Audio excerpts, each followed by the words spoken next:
All right, guys. So it is December 31st, 2024, and today I'm going to be talking about intermittent fasting as well as fasting for like 24 to 48 hours. I also want to talk about transcendental meditation, which is something I recently picked up in November, and the benefits of it and my experience with it so far. If we have time, I might talk about goals for 2025 and then maybe even the book Tiny Habits. So, yeah, please subscribe, like, comment. Really appreciate your support. But yeah, I'll just jump right into it. So, intermittent fasting, the benefits. I looked this up online, and there's so many different benefits of it. Um, Number one is weight loss. So, obviously, if you're fasting for whether it's 12 or 16 or 18 hours or any other period during the day, you're more likely to be operating in a calorie deficit day in and day out. You're probably going to be hopefully eating less food, and as a result, you'll be losing some weight. Um, you also get a lower risk of type 2 diabetes, according to this website, medicalnewstoday.com. It also says improved heart health. So it says fasting could lead to a decrease in blood pressure, heart rate, cholesterol, and triglycerides. Improved brain health. So it says it can reduce the risk of neurological disorders such as Alzheimer's, Parkinson's, and stroke. And then it also says reduced risk of cancer as well. Um, it says um, decrease. It can decrease insulin levels and inflammation as well. Um, Changes to the function of cells, genes, and hormones. So it says hormone levels, the body changes hormone levels in order to make stored body fat more accessible. Cellular repair, gene expression, HGH levels in the blood may increase. This promotes fat burning, muscle gain, and provides other benefits. And then it also says reduced oxidative stress and inflammation. So I'm not even going to get into that. I'm not going to get in over my head on stuff I don't know anything about. What else? It says it improves longevity. Excuse me. But yeah, so many different benefits. And I think it's wise to do it. I've been doing it pretty much every day. Sometimes on like a Saturday, I might have something in the morning, but other than that, I usually will have my last meal at nighttime, and I won't eat until at least 12 p.m. the following day.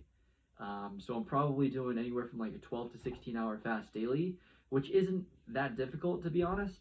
Sometimes you get a bit hungry in the morning, but you can push through it easily. You can do green tea or coffee or whatever in the morning and still maintain your fast. There's also, I think there's a few different things that you can take without breaking the fast, but you should do your research on that stuff because I don't want to say stuff that's wrong. Currently, I am doing a 48 hour, not 48, but I'm doing like a 40-hour fast roughly. I haven't eaten since Sunday night. It is 4:17 in the afternoon, and yeah, it's probably like 40 hours, 45-ish hours or so since I've last eaten. What are the benefits of a longer fast? Let me see here. Because there are more benefits to doing a longer fast. It says it may slow cell aging. Cellular repair is your body's natural way of replenishing its cells. This is from healthline.com. It may reduce inflammation, improves insulin sensitivity and blood sugar levels. It may aid in weight loss as well. But yeah, 24 to 48 hours is a lot more difficult. I've been super hungry throughout the entire day today. Can't wait to have some Chinese food. Um, I'm so excited for that, but I know that this discipline is good for me and the benefits are great for me.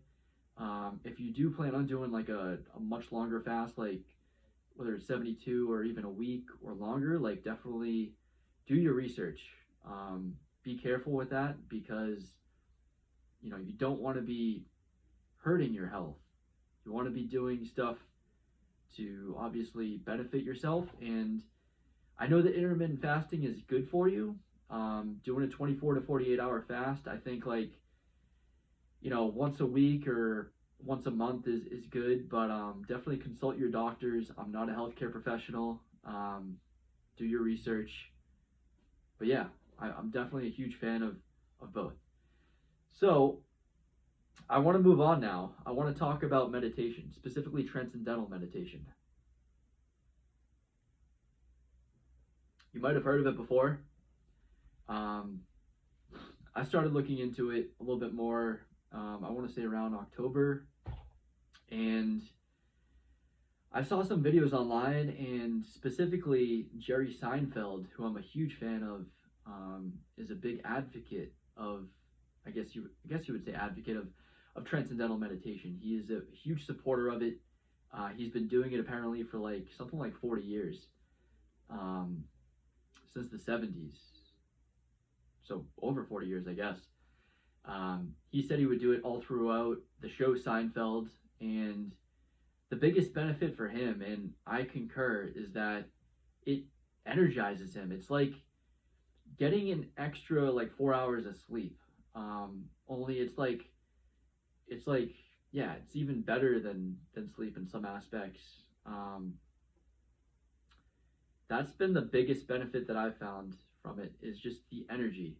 So I have a job, and around 2 in the afternoon, 5 in the afternoon, I get super tired, and um, it can be difficult to have a lot of energy come nighttime.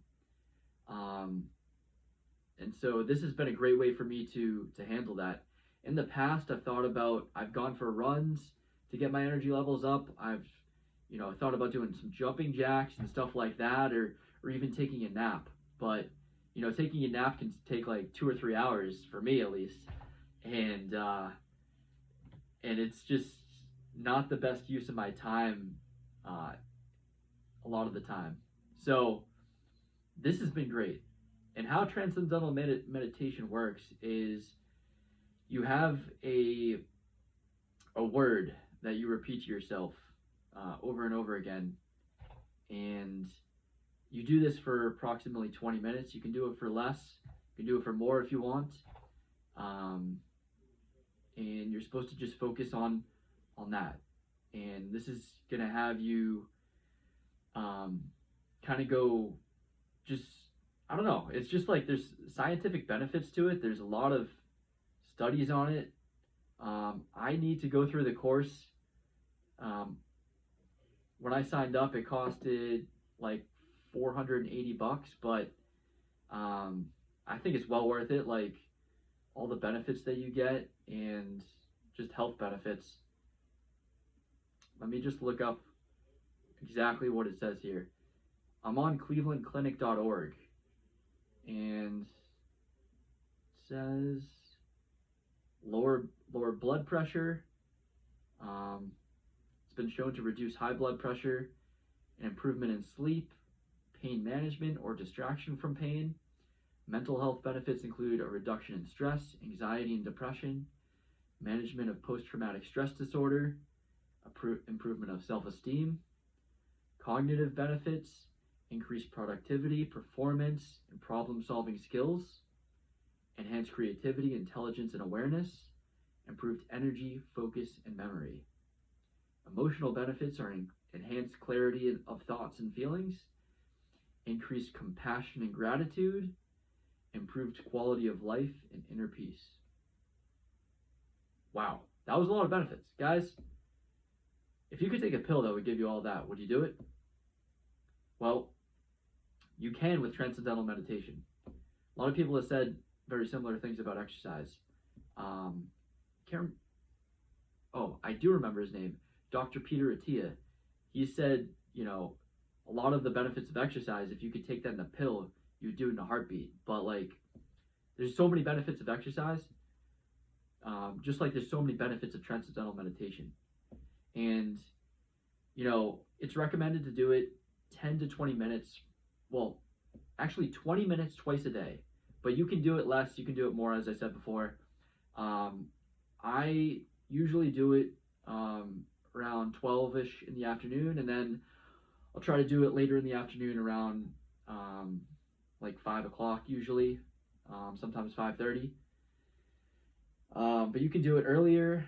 It's recommended that you don't do it too late at night because it's going to make you have more energy. So I actually asked the question, is it going to help me fall asleep? And the answer is no, because it's going to make you more energized and more awake. So it's recommended to really do it in the morning or the afternoon.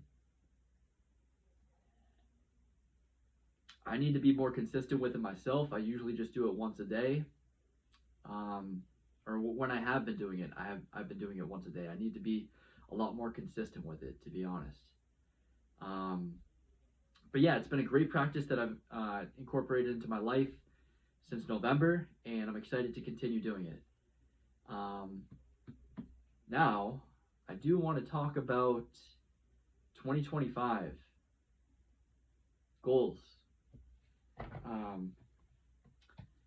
You should definitely have goals in every area of your life. So whether it's for your health, your wealth, your relationships, your career, your spirituality, your friendships, every aspect of your life, write down some goals, and figure out what you really want to prioritize. Don't make too many goals. Make like 2, 3, 4 goals in each area of your life. And then figure out what are the daily routines, what are the daily habits and disciplines you need to follow to hit each one of those goals. And then you're going to want to find someone who can keep you accountable, who you can tell these goals to. You can tell tell them your habits, and text them every day. Write down what you accomplished. Write down the goals on a piece of paper and have a scoreboard. Create something visual, whether that's in Google Sheets or Excel or on an app. There's plenty of habit trackers out there. Write down your goals, write down your habits, and put them in your daily calendar. Create your daily schedule. So what's your morning routine look like? What's your day look like? What's your nighttime routine look like? What time are you going to sleep? What time are you waking up? And incorporate all of those habits into your daily calendar. And then just execute on it. And as I said, text that person, text your buddy every day saying, hey, I got this, and this done. And yeah. And then I recommend every night you plan out the next day so you don't have to waste mental energy in the morning to figure out what you're going to do that day. Just have your calendar all set, whether you do that on a weekly basis or every night. So yeah, that's really the gist of that. It just comes down to how bad do you want it and executing on your goals and having just laser focus, cutting out distractions and just boom, I'm just going to do it. Couple tips that to follow it up are to put your phone on grayscale mode so that it's less appealing to use, and then keep your phone either on the other side of the room or in another room during the day when you just need to lock in. So, what else do I have for you guys? I did want to talk about this book, Tiny Habits, and I think this is going to help me out a lot on my journey. It's by B.J. Fogg. I'm sure you guys have heard of the other book called Atomic Habits. which I think is a pretty incredible book. Even though I haven't read it, I have skimmed through it and I have listened to podcasts on it. I think there's a lot of great information in that book. I need to review it more, but I need to review this book more too. I've skimmed through this a bit. There's a lot of science in this book, though. B.J. Fogg has a PhD. He founded the Behavior Design Lab at Stanford University. In addition to his research, Fogg teaches industry innovators how human behavior really works. He created the Tiny Habits Academy to help people around the world. And so I think there's a lot of profound information in here. And I just want to kind of talk about a little bit of it. And I need to learn myself, so this is definitely going to help me out. So it says the anatomy of tiny habits. Number 1 is an anchor moment, an existing routine like brushing your teeth, or an event that happens like phone ringing. The anchor moment reminds you to do the new tiny behavior. Number 2 is the new tiny behavior, a simple version of the new habit you want, such as flossing 1 tooth or doing 2 push-ups. You do the tiny behavior immediately after the anchor moment. So after you brush your teeth, floss 1 tooth. Number 3, instant celebration. Something you do to create positive emotions, such as saying, I did a good job. You celebrate immediately after doing the new tiny behavior. So it says anchor, behavior, celebration. So coming back to this example, you brush your teeth, that's the anchor moment, and then you floss 1 tooth, that's the new tiny behavior, and then you instantly celebrate. I did a great job. Clap your hands, smile, do something. There's a lot of examples of how to celebrate in here too. So many different examples of habits in here as well.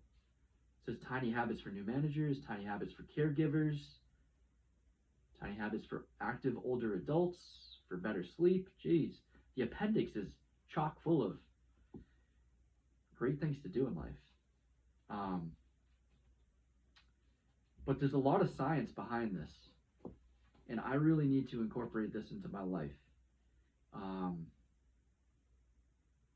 So yeah, I gotta execute on this. But yeah, I definitely recommend this book. This came out in, let me see when this was created. What year did this book come out? 2020.